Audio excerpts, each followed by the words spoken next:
Coming up on the LCS preview show, we develop the playoff picture, prepare to break some records, and look back at a summer full of fun. Don't touch that browser. The LCS preview show starts right now.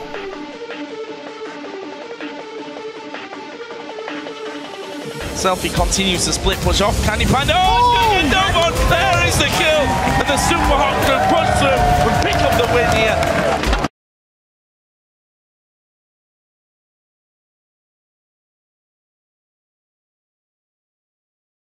They just snuck out Mounter Logic Gaming. Get out. Go on them, go. Millennium are just dropping like flies here. Fnatic take victory over Millennium. Bjergsen coming out huge. Great win. Team Solo mid.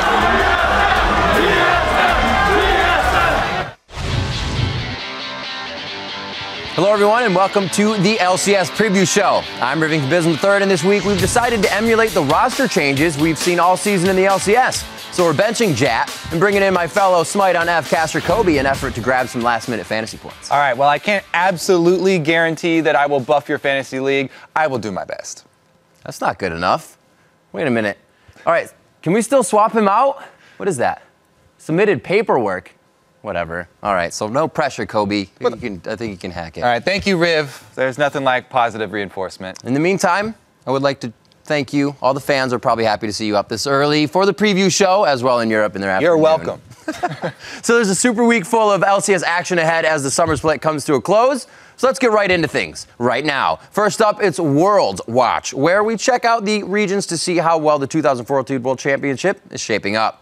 All right, and right now it's still early, and though it's not officially official, we can say that Samsung Blue have become the first team to qualify for Worlds. They are guaranteed a top 2 finish in Champions, and whether they get first or second seed will depend on how they complete their summer season in South Korea. That's right, and most of the European LCS teams still have a shot at joining Samsung Blue at Worlds. But before we get to the playoff picture, let's take a look back at the highlights from Week 10. First up is the second place Fnatic taking on the first place Alliance. This one comes up just 10-20 in. First Blood 3-man on Wicked, trying that Aurelia in the top lane. He's been bringing it out a lot this season. Yeah, he likes it, but this Cataclysm, 4 men enter, no Wicked leaves. He's the one to go down for First Blood. It's been the story when you see top lane Gragas. You always get a gank on the top laner on the opposing side anyways. Here coming in at Dragon, Alliance picking up a 2-0 as they go with the Dragon as well. Shook on this Riven, man. Yeah, look at Shook. Nobody else has been sold on this jungle Riven pick, but he makes it look good. Fnatic, or rather the whole European scene, bringing out quite a lot of picks. Alliance able to pick up a very nice victory there after a bit of slippage in their run for the top of the standings and staying there. SK Gaming versus the Super Hot Crew, our next highlight to take a look at here. And it was not too far into the game where Impaler felt he needed to go 2 turrets deep. That reminds me of the old double lift bush check on that one. But look at this, he almost gets away. Svenskeren makes Impaler stay around a little bit too long. And those were the few kills that Selfie actually needed to get some assists on to really get this Ahri going. See how low Impaler is? But somehow Super Hot Crew turns this fight around still. Yeah, and Ahri is all over the place here. I'm glad that it only took a small buff to bring her back into competitive play. Now we're seeing her over and over again. Maybe we'll get some action in NA with her. Absolutely. Maybe some more Shiphtur, Lichbane, Ahri on the Nexus plays. But right now, that guy, Selfie, making plays. The Flash Charm gets him out of the Valkyrie. So quick right there. Beautiful play by Selfie. Really great play from the Super Hot Crews. They try to move themselves up the standing. It's going to be even more important in Super Week. Alliance versus the Wolves as they try to take a bite out of that #1 team. It was 11-10 into the game, and Froggen got Kassadin. That was a bad idea. Woolite has to tip his fedora on this one. Yeah, and this is before he picks up his Medjais. Froggen reminding EU players why they banned Kassadin. He was only nerfed a tiny bit. And 15 minutes in, where else is Froggen going to be but picking up low health members? This time it's Soren. A quick bing, bang, boom. Froggen's on a rampage. Get a couple extra pages in that book. Yeah, you got to sign off on a few more. It's a choose your own adventure once you hit the 20 stack, and they chose to go straight for the Nexus at 20 minutes. 29-2 as they're trying to hit Young Buck on the fountain. Even the minions want a piece. Alliance picks up another victory to keep themselves at the top of the standings. Next up, the 15-8 Fnatic taking on the 13-10 Millennium. 10.5 minutes in, Furiaton's Corki picking up first blood on Yellow Star's Zyra. Yellow loves to go hard early. Yeah, and look at that Rengar gank. A successful Rengar, level 6, hits the bola while jumping. Beautiful play. Of course, we're watching Europe.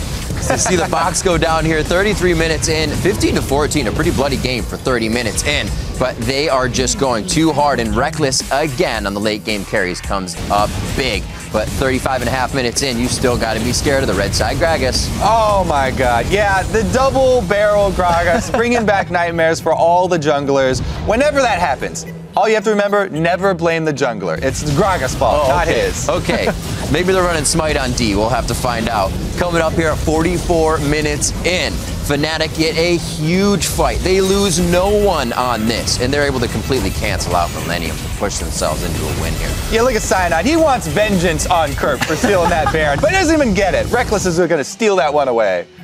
Fnatic coming up with a very nice win. 16-8 now in the standings. Not too bad as they make a run for that top. All the teams are. Here's how the table is set over in Europe as we head into the final week of the split. At the top is Alliance. They have commanded first place all split, and with 2 more wins this week, they will lock in the #1 seed in the playoffs. And then Fnatic is just 2 games out of the top spot. And Super Hot Crew, 2 games right behind them.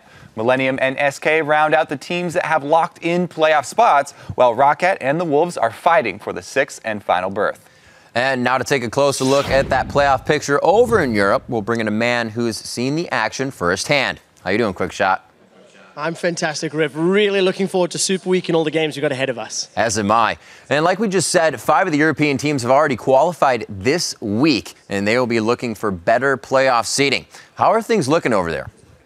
Okay, so this is going to be a little bit intense, so be sure to listen closely, and let's start with first things first, and I mean that quite literally, with Alliance. They are in total control. They are guaranteed a top 2 finish no matter what happens, and they can lock in first place if they manage to pick up 2 wins this week out of the next 4 games. They can actually finish in first and become the first European team in the LCS history to hold on to first for the entirety of a split. No one else in Europe has been able to do that. Now, Fnatic are able to technically pass them and take hold of that first place. But in order for them to do that, Alliance needs to lose at least 3 matches. Fnatic wins to win at least 3 matches, and obviously counterbalance it. It's a very highly unlikely possibility, but there is a chance that Fnatic can take first. Now, in the hotly contested middle of the table, the teams are already in the exact order that I believe they will finish. So that being said, 3 of those 4 teams can still contest for second, and that very important second playoff bye. And here's how they can do it individually. I'm going to run through each team one by one. So for the Super Hot Crew, who I feel are the strongest of the middle of the table teams, they can overtake Fnatic by winning 2 more games than Peke's crew. They can force a tiebreaker, or they can win 3 more and take the spot completely outright, as long as they win as many games as Millennium. And on the topic of Millennium, they can also pass Fnatic. But for them to do so, they need to get 3 more games than defending champions and 1 more game than the Super Hot Crew. Or there's another scenario where they go 4-0, Fnatic goes 0-4, and Super Hot Crew goes 2-2 to win.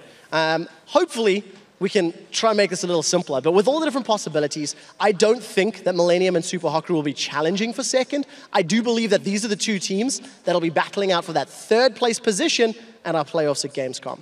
Now, lower down the table, SK Gaming, for them to earn that second playoff bye, it gets much tougher. They have to go 4-0. Fnatic have to go 0-4, and the Super Hot Crew have to lose 2 or more games. And that's what it takes just to get a tiebreaker. Truthfully, I don't really know if SK are performing well enough to do that, let alone win any tiebreaker scenarios, but keep in mind, potential is there. Now, final playoff chance in the top 6, Roccat. They can also finish second, can't finish second rather, but they can hope for 3rd. And in order for that to happen, they would need to win 3 more games than Super Hot Crew, 2 more games than Millennium, 1 more than SK Gaming. So we'll see if the stars can align for them. Now, unfortunately, in the bottom half of the table, it is dark times for the Wolves, because a single win by Roccat or a single loss by the Wolves means that the Copenhagen Wolves are out of playoffs altogether, and they will be looking at the promotion tournament along with Gambit. Now, Gambit is already out. They haven't been able to make playoffs for a week, and they do have the possibility to climb into 7th place, but they need to take down the Copenhagen Wolves in the first game of Super Week. It's not looking likely, that Gambit will actually overtake the Wolves this split, or this Super Week. And with that being said, we may see a Gambit versus Ninjas in Pajamas with Alex Ich in the promotion tournament. So there's a lot on the line for these teams this week. All right, thanks for breaking down an incredibly complicated playoff scenario. Quick shot, have a great Super Week. Today, the European LCS kicks off Super Week with 5 matches. Up first, it's Gambit Gaming versus the Copenhagen Wolves, with the Wolves needing a win to remain in contention. Then the day will conclude with Fnatic versus the Super Hot Crew in a fight for second place. Wednesday's 6 matches begin with Roccat versus the Super Hot Crew, and the day ends with an El Clasico between SK Gaming and Fnatic. Then on Thursday, the 2014 regular season will come to an end for Europe, and with Alliance and Millennium facing off in the final match of the week. And now for a look at the final week of fantasy, let's send it over to Professor Kobe, who has all the sage advice you'll want to hear. Thank you, Riv. All right, let's take a look at that fantasy. With 32 LCS games already over in the next 6 days, not already over, coming up in the next 6 days, this is going to be your last chance to grab huge fantasy points and secure a win in your league. But first, let's check out those standings. Yeah. All right, let's check out the studs who last week went above and beyond what we thought they were going to do. It looks like it's an all-European lineup here. Alliance in the mid lane here. Froggen pulled off 60.9 points while leading the team to a 2-0 week. Not to be outdone, Selfie also had a huge week for the Super Hot Crew with 59.4 points and 2 victories. Finally, Froggen's teammate Tabs carried himself to 55.9, and he also showed everybody what it's like to play like a man. Not only is this the last week of the fantasy for LCS, but it also your last chance to tell us who you think is going to secure the most fantasy points. Hit us up on Twitter at LOL Esports and use your stud finder to tell us which of these studs you think is going to be the super stud this week. So now I have to see which are the people who actually did not perform that well, the duds. So CLG, they dropped 2 games last week and their bottom lane suffered for it. Doublelift earned 9.2 points and Aphromoo only managed 3.7. Dignitas also had a rough week 10, and their top laner, Zion Spartan, scored 12.2 points, well off of his estimated 29. Now, for this week's sleepers, let's take a look at the players who should really perform this week and probably aren't in your lineup right now. First up, it's Lustboy for TSM. TSM brought in Lustboy last week, and while he didn't have a huge week, he performed admirably, and things should only get better as TSM are known for finishing out a split very strong, and they also have one of the softer schedules. Last week, Pobelter was the highest scoring North American mid laner, despite the Evo Geniuses dropping a match to TSM. And this week is a daunting schedule for EG, but look for him to continue to put up big numbers. Then there's Jay Ree. Millennium has been on a tear this split. They have a lot on the line as their next 4 games. They really hope to make that second place. So look for even more from their support, Selfie. All right, now we're going to have to sound off one more time. There we go. This is going to be the alerts for the following 3 players. Seraph on CLG.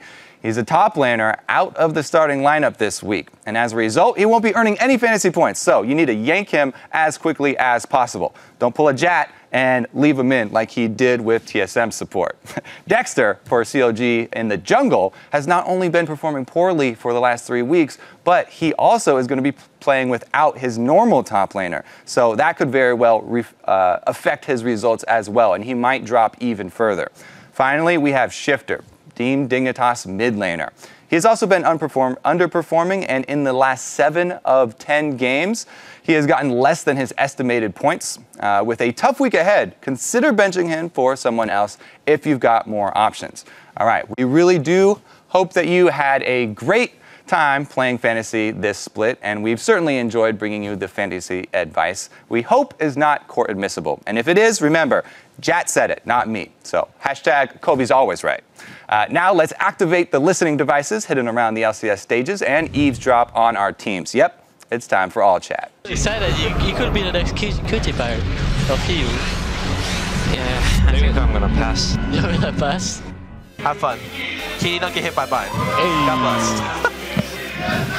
TSM, TSM, TSM, 3SM. Wait, shield Darius. We can win. Helios. I'm coming here. Pobelter, ultimate. Pobelter. Laser. Wait, what can we do? Can we burn? Laser. Nasher. Nice. Good job. Okay, good calls, Lars. Good calls. It's GG. Like they're throwing. They're throwing. I'm in now. They're throwing the game. You can see the buff timers. Yeah. Oh, I forgot about that. I never used it. How long, Dragon? 125. It's pressed goddamn tab. Oh yeah, kurva. I have not used that still. I have like 500 AP with this build. You have 400. How can we not try? Yeah, just try. If you want. They stopped. Nice! Oh, nice. And you escaped! Don't tell me. It's fine. If I decide to do something and it's a mistake, then it's a mistake, not a decision. No, it's a misdecision. Tabs, can you please explain this to me? No, Because I'm gonna stay out of this one. Somebody told me that shadows help with depth perception. Yeah, it does. So it's better to play with shadows on for hitting skill shots. Shadows are on. We won. Are you dead? Am I gonna die? Yep, you're dead. Yep. Are you dead? Yeah, I'm probably dead. If they just jump on you, you're dead. You're dead. So. Rip Lust. Rip Lust. Oh, I didn't even see him die. Where did he die? He died to Syndra. Oh. Man, Kitty, your match history. All Lucian. We lost.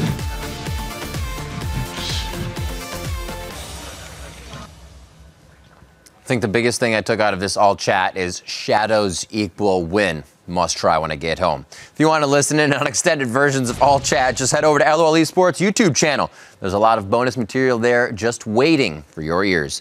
Now heading into the final week of the season, we combed through the LCS books and found that there were a couple of achievements that were within reach for some of the LCS pros. Let's take a look at the records that were made to be broken. First up, the record for least deaths in a split. Meteos currently holds that record, dying only 29 times in the total, or in his total games of 2013 so far.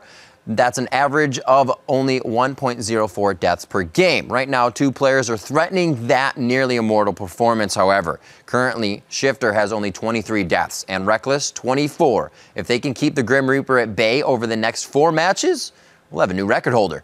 Shifting from least deaths to most kills, Mancloud is the man with the bloodiest jersey from last summer's North American split, if you remember, with 167 kills, or just under 6 per game.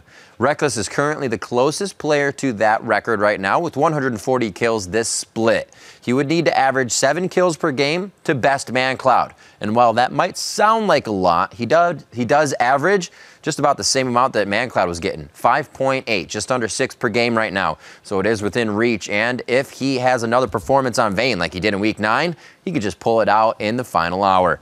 Now, from records to LCS milestones, it also looks like we have the honor of dropping the velvet rope to the 1,000 club again, because Xpecial just got a dance partner. Last week, Nif eclipsed 1,000 assists in his 108th regular season game, so we've embossed his membership card into the club. Congratulations, Nif. It looks like you and Xpecial will have the place to yourselves until 2015, because Yellow Star is next on the waiting list, and he still needs 72 assists to get in. So now that we have to address one other club, I should say. That's the Penta Club. Last week, we limited membership to regular season Pentas. But after some discussion, #ClaykyD was right again. And we've decided to let those pros who scored their Pentas in the postseason into the club. So make room, Pentakillers. Doublelift and Genja are moving in. Not only that, but Bjergsen had a playoff pentakill as well, meaning he is the only LCS player in the Penta Club to score 2 pentakills. And not only that, but he has one in both regions. I suppose that means his card is double platinum imbued, graphite, or something like that. I don't know, Zanya's maybe. Anyhow, congratulations to those Penta Club members. We'll see if anyone joins you this week. It'd be pretty awesome for the Super Week. Last week, we saw 3 new champions take the rift as our players began to mix it up a bit in the lanes. That means it's time to check the champion countdown. Looking at that, Zilean was the first to see the light of the summer split as Kerp picked up the Chrono Keeper in the mid lane versus the Copenhagen Wolves. We also saw Jace for the first time in the split when Ackerman picked him up against Cloud9. And we saw our first Shen in months when Quas picked up the Ninja versus Evil Geniuses. Then made everybody hold their breaths as the ref checked for the bug. Luckily, it was a false alarm, but even with Shen hitting the rift, we're still 16 champions off pace from the 88 last split at this time. And so we have about as much of a chance of seeing 16 new champions this week as Gambit does of making it to the playoffs. So right now, it's time to show a little bit of love right here. The people who not only pick Zilean as the next champ we would see, but also name the player who would pick him. Both Callum Moses and Jadaru13 paired the Z-Man and the Trackball King together, and we think you're both the Time Bomb. Even more of you out there used your heightened learning to pick out Zilean, and we would like to salute you as well. We'd like to hit rewind and thank the 15 of you individually, if only time permitted. Now, with 1 week left in the regular season, that means you only have one more chance to correctly guess which new champ will make their first summer appearance this week. Hit us up at LOL Esports, use the hashtag LCS Preview, pick them before the pros do, and you can see your name on next week's show.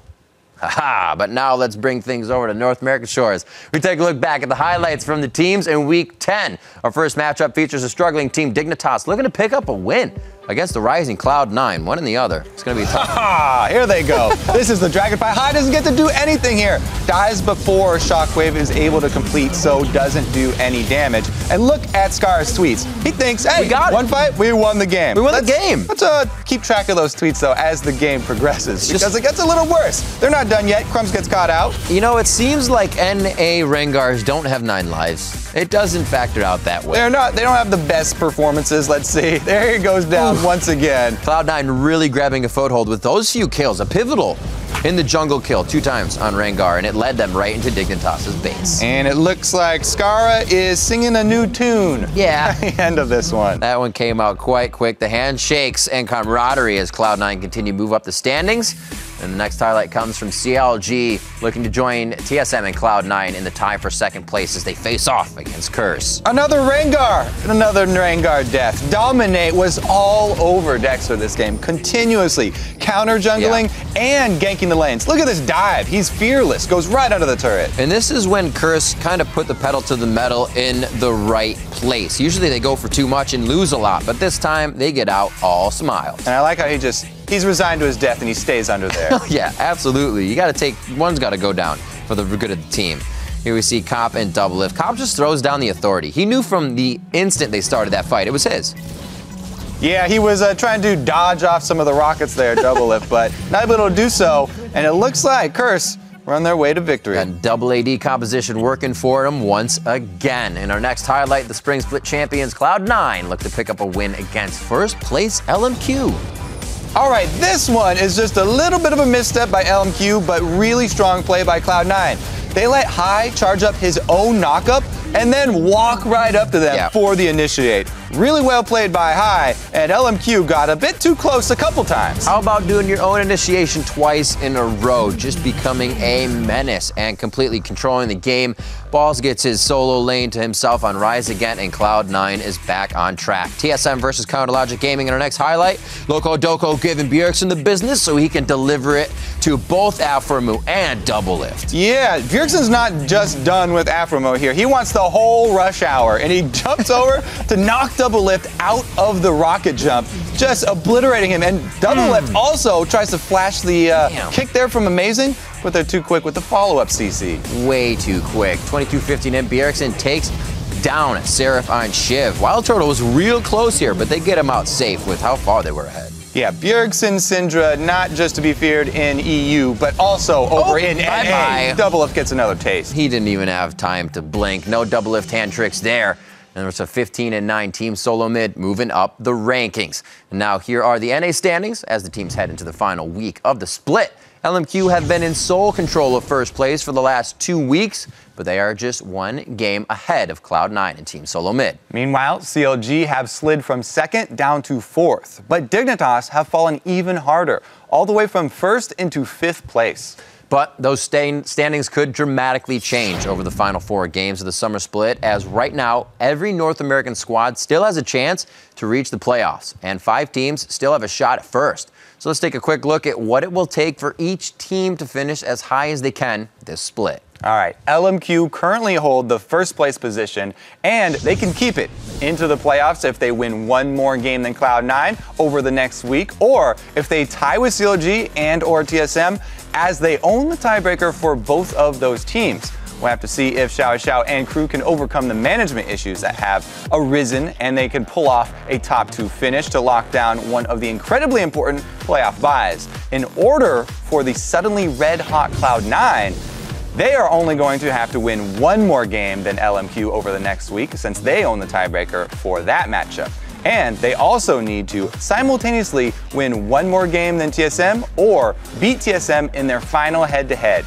And going even with Reggie's team of stars, Cloud9, they have to be feeling pretty good about their chances right now. With Balls playing like a monster in the top lane and High making great calls, in general, the team is all around looking much better, like they found their chemistry. And remember, that formula led them to 2 straight championships. And Team Solo Mid is the 3rd NA team that can finish as high as first place. Although for that to happen, they will need to finish with 2 more wins on the week than LMQ and go even in wins with Cloud9. But Team Solo Mid is used to this kind of pressure. They've gone 10-4 over the final weeks of a split, and with Lustboy providing some veteran leadership and support, a top 2 finish doesn't seem too out of the picture. Counterlogic Gaming is the 4th team that can reach the top spot, but they should probably aim a little lower, as they would need to go 4-0. LMQ would have to lose at least 3 games, while TSM and Cloud9 would have to lose 2 or more during Super Week. And with a substitute in for Seraph, this becomes increasingly more difficult. And hey, even Dignitas can still reach first place. But for that to happen, hold on to your socks, they are first going to need to go 4-0, while LMQ and Cloud9 both go 0-4, and TSM loses at least 3 games. But based off of Dig's last 8 games, they've lost 7 of those, so they should really be concentrating on simply securing their playoff spot, as that's not even guaranteed right now. Currently sitting in 6th place and in control of their own playoff destiny is Curse, who could finish as high as, surprise, 4th place. If they go 4-0, CLG goes 1-3 or worse, and Dignitas goes 2-2 or worse, then Curse finishes 4th once again. But just like Dignitas, they haven't locked down a playoff spot yet, so that should definitely be their first priority. And Complexity's highest hopes are for 5th place, but it's a distant dream, as they would need to go 4-0 themselves, have Dignitas go 0-4, and Curse wind up 2-2. But to take 6th and earn a spot in the playoffs, Complexity just have to win 2 more games than Curse this week, which is a lot more likely. Finally, there's Evil Geniuses. They can still haul themselves out of possible relegation this week by winning 3 more games than Curse and 1 more game than Complexity over the next week. Not impossible, but also not likely at this point. Well, that can all seem complicated. Now you can head into this week armed with some knowledge, and that never hurt anybody. Did it? No. And if it did, they were smart enough not to say anything about it. So here's a look at the 16 matches that will give the teams a chance to lock in those playoff positions. North America kicks off the final Super Week with Curse versus Complexity. Later, LMQ face Team Solo Mid for a battle for the top of the standings. And on Saturday, Team Solo Mid faces off against Cloud9 in another clash at the top, and the day concludes with Evil Geniuses facing LMQ. Sunday, we'll have Dignitas hoping to stay in the race as they take on LMQ, and Super Week ends with Cloud9 versus CLG. And there were some big plays across the LCS last week, and we want to take a look back at the white knuckle moments that triggered your left-clicking muscle memory, or as our Penta clubbers call that, the Penta.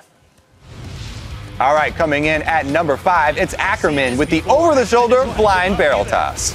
Gragas can take this chase. Oh, man. Oh! What? Ackerman on the Gragas has been just destroying AD carries left and right. And at number 4, Gragas was on a roll as Curved Barrels stole Baron. X is going in. He's gonna go in. There's no vision. Finding goes in. Get the spike. Yeah, he gets with the barrel instead, and he gets out safe with a lantern. My God, but let him know. Go away. Just Q all combo from Curb.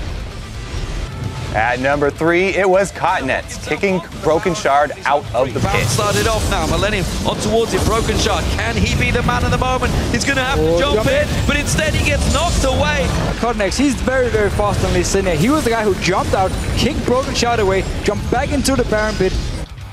And coming in at number 2, it was Selfie with the flashy play. Continues to split push off. Can he find? Oh, he's going to get Dobon. There is the kill, and that's what happened. Well, Flash Charm. That was a great play. And our number 1 play this week was Maokai's wild ride through the jungle. Oh, fish coming in for Wolfhouse. Oh, Chum the Waters will land this time around. Diamond in trouble. The lantern gets thrown out. He stealths away. Salazar's pulled in, goes in, gets himself the kill. He may pay the price with his own life. Everything invested onto Diamond, but because he's stealth, Wolfhouse can actually jump him after DFG. Salazar, however, he's like, I'm Superman. I'm just going to follow you. With more plays to come in Super Week, for now we'll say sayonara on the LCS preview show, and we'll be back for playoffs and Worlds. But this is our last regular season show of the summer split, and we thought this would be an appropriate time to look back at some of the highlights from the past few weeks. So join us now for a best of in our last hit. 4, 3, 2. League of Legends! High turns it around. He's going to go for the triple. Woo! Triple kill for High. Let's head over to the man with the hair that never quits. The fastest Flash in the West, who dances like Jabba and shoots like a stormtrooper. Trevor Quickshot Henry. That's probably the best introduction I've ever had. He's looking for 5. He gets it. That's a pentakill. Pentakill for Shiphtur. And they're going to start this series out 1-0. I heard you have a bet with Scar about this match as well. Oh yeah, the loser gets the bowl cut. Bowl cut! Bowl cut! Straight across the front. Oh man. Beautiful job. Seraph, yo, I love you. Thank you. Wow, no love back. Get rejected, son. I will show you full power. Walnut go way too aggressive on that one. The culling coming out. Just about dodges out. Just going Mambo. Now wait just a second, Jet. Isn't there a matter of the bet from last week that we need to settle? I'm not quite sure what you're referring to. Nivea is still open, guys. Yeah. We have the free win if we want it. And now Impale is in trouble. Froggen gets on towards him. He gets himself another double kill. He's now 5-0-1 on Anivia. Bump it up. Raise your eyebrows. Raise your eyebrows. No. Raise your eyebrows. That doesn't have to do with... I think it's we're just here to ruin people's fantasy points. That's it. It's going to be another game won by Complexity being the underdogs coming out.